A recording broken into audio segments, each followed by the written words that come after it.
Hi guys, so continuing with the Mental Health Awareness Week, I just wanted to jump on and do something that I've never really done before. And that is to kind of put it out there a little bit more about me and my past and potentially why, you know, things that happen in your past can start to trigger mental health issues later on in life. So I'm 36 and I am married and I've got a little boy, as most of you know. And basically I'm quite a strong person, whether it comes to running my business, training, you know, close friends of mine will say like, cool, how do you do it? Like even the thought of what you're doing exhausts me.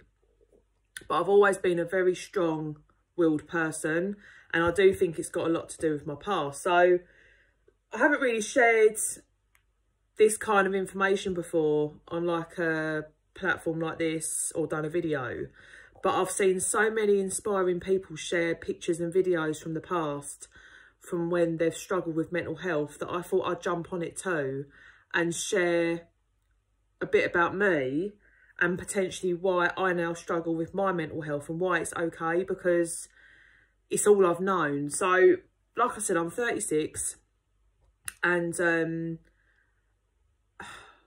family wise, I haven't got a very big family at all. So when I was 18, I got thrown out of the family home for no fault of my own. I didn't do anything wrong, and if I did, I would put my hands up and admit to it, but I didn't. Basically, my dad left when I was 6 years old, and I remember coming home from going out shopping with my mum, and like I say, I was only 6, so I'm not far off my son's age, like really. And I remember coming home and finding the letter that he had written, basically saying that he'd had enough and he wanted to leave. And I remember my mum setting it alight, and that was pretty much it. Nothing really much more was said about it. And then I remember that I used to start seeing my dad on like a weekly or fortnightly basis. And I remember that he used to take me and my sister out in the car, and we always used to go to Little Chef. Now, I don't know if you remember Little Chefs, but it was like one of my favourite things to do as a kid because they had the best playground bit outside the restaurant. But anyway, it got to a point where I could see that me seeing my dad was causing an issue with my mum. So because I had so much respect for my mum, and because she was technically raising us on her own, I decided to stop that relationship with my dad. So I was quite young at the time when that all stopped, but I do remember being able enough to make that decision and say, look, I just don't want to see my dad anymore. But anyway, like I say, you know, it was me, my sister and my mum. And I used to have a really good relationship with my mum, all the way through to my early teens. And then when I got to about 15, 16 years old, something changed. I met my ex when I was, I want to say 16. I think I was 16. He was 20. And I don't know if there was a little bit of jealousy there. I really don't know. But I think that me being thrown out of the family home was stemmed around the fact that I had this boyfriend, and I got to that point and that age, like 17, 18 years old, when I kind of wanted to stay around his house and stuff like that. So I remember being at work. I used to work for M&G Investments in Chelmsford, and I remember getting a text from my mum in that morning saying, you know, basically that I'm going to be thrown out the house. And I remember just breaking down at work thinking, like, what on earth am I going to do? I don't speak to my dad. We don't have a big family network. Where am I going to go? So I remember obviously at that time speaking to my ex and his mum, and I moved in with him. And I just remember that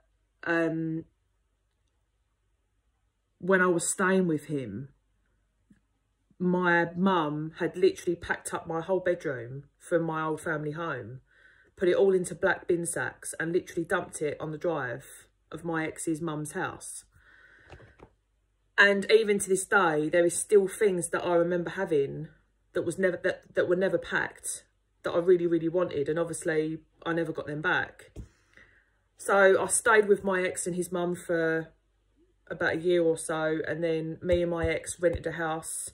And I got to the point where I didn't want to be with him anymore. But I was so scared about leaving because I was like, well, what am I going to do? Because like I said, I don't talk to my mum, I don't talk to my dad.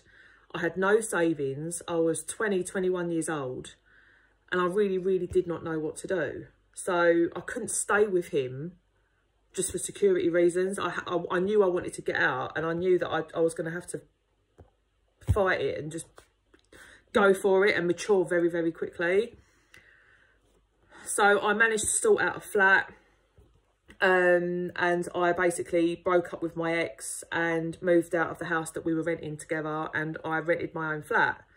And at this time, my mum, even though she threw me out the house, she kept flitting in and out of my life. And then, like, she'd ring me, she'd want a favour, I'd do it for her. And then she'd let me down again and not want to speak to me. And then I'd be angry, and then she'd do it again. And so, yeah, so the bottom line is now is that I have got no relationship with my mum, because after my nan died a few years ago, she basically sent me a letter and she said that she was just going to cut all ties and she didn't want anything to do with me. But in all fairness, I don't want anything to do with her anyway.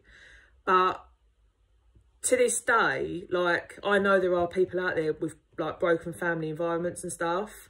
And when I talk to Tom about it, he really can't get his head around the fact that that's happened and I haven't got that relationship. And I think it's definitely made me the person I am today. Like I say, I'm very driven, I'm very strong-minded, and I get quite highly emotionally involved in people. So if I can sense that something's happening, or that maybe things are being said about me behind my back, I can sense it quite highly, and then I cut that off. So when I had my little boy,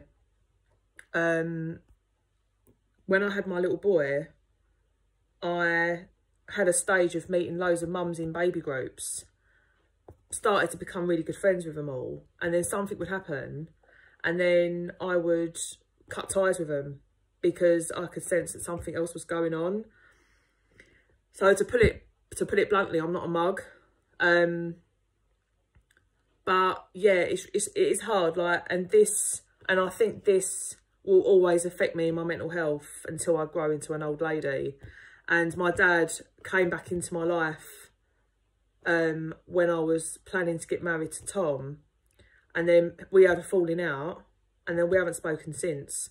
So I haven't spoken to my dad since about 2011, 2012, and I haven't seen my mum since I was 21, and I'm 36. And yeah, it's just really hard. And basically, like, sometimes people don't understand the way I am, but things from your past makes you into the person you are today. So if I'm used to people, especially my family, letting me down when they're supposed to be the people that are there for you the most, it doesn't take much for me to cut people off that aren't family. That might sound really harsh, but I've always kind of had to do things on my own. So I think I'm just trying to say that, you know, mental health can always play a part in your life. Like I said, this stemmed from when I was 6 years old, and we're talking like 30 years on, and I still struggle with mental health things, and it's all to do with my past.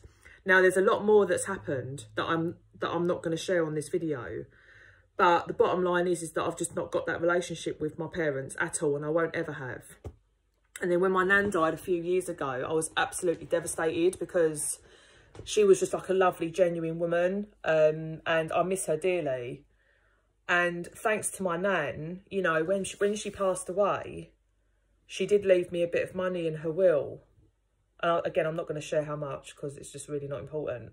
But it was enough for me to make the decision about leaving my banking job and starting the career that I'm now doing. So if it wasn't for my amazing nan, I would not have a PT business. I would not be a PT. I would still be working in banking. and not be following my dream of, you know, trying to get people fit and trying to get, you know, trying to build myself up for these bodybuilding competitions and stuff like that. But I just kind of felt like in a way that I should probably share that because of, like I say, it's Mental Health Awareness Week. And there's more to people than meets the eye. And again, I think sometimes people look at someone and what they've got and what they've achieved and think they've been handed it to them on a plate. But I haven't. I've literally grafted for everything that I've got. Yes, my nan left me a bit of money, but she didn't hand me the business and she didn't hand me the qualifications. I had to go and do that. So, yeah, so I think I'm just trying to say, you know, if you have got mental health issues, it's nothing to be ashamed of. The chances are is that something's happened in your life to make you the way you are. You just have to recognise the signs and get some help if you need it, like I have. And if you have wobbles, then there's no problem in you going out and getting more help and just making sure you've got that really, really good support network. And I am not ashamed of anything that I've said on this video today. I am not ashamed of of being the way I am. If people don't like it, then they can jog on as far as I'm concerned. Because like I said, if I can deal with having an issue with my own birth parents, well, I say deal with it, not really sure I have dealt with it, but you know what I mean, then, you know, I'm just a little bit more cautious now about who I trust and who I let in my life. So, yeah, so that's pretty much all I wanted to say today. But keep being strong. I know I'm going to keep trying to be as strong as I can. And I'm now going to enjoy a few days off before going back to work next Tuesday.